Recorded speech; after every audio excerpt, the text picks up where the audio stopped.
ছিল ছোট্ট একটি পিঁপড়া আর একটি ঘাসফড়িং। তারা একই মাঠে থাকত।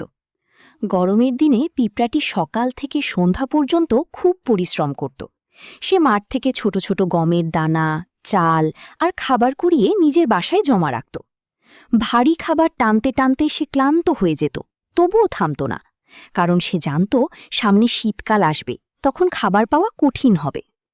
অন্যদিকে ঘাসফড়িং ছিল খুব অলস। সে সারাদিন গাছের ডালে বসে গান গাইত, লাফালাফি করত আর মজা করত। পিঁপড়াকে কষ্ট করতে দেখে সে হাসত। একদিন ঘাসফড়িং বলল, বন্ধু, এত কষ্ট করছো কেন? এখন তো রোদেলা সুন্দর দিন, এসো আমার সাথে আনন্দ করো।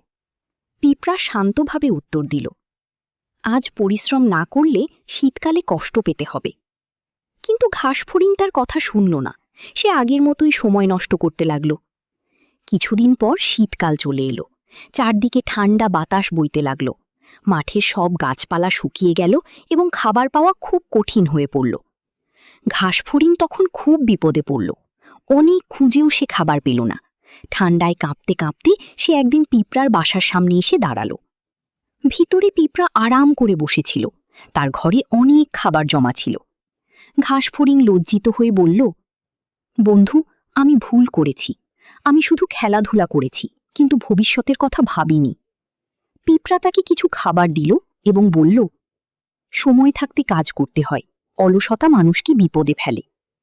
ঘাসফড়িং নিজের ভুল বুঝতে পারল এবং প্রতিজ্ঞা করল যে ভবিষ্যতে সেও পরিশ্রমী হবে। শিক্ষা: পরিশ্রমের মূল্য সব সময় আছে। যে সময় মতো কাজ করে সে ভবিষ্যতে সুখে থাকে।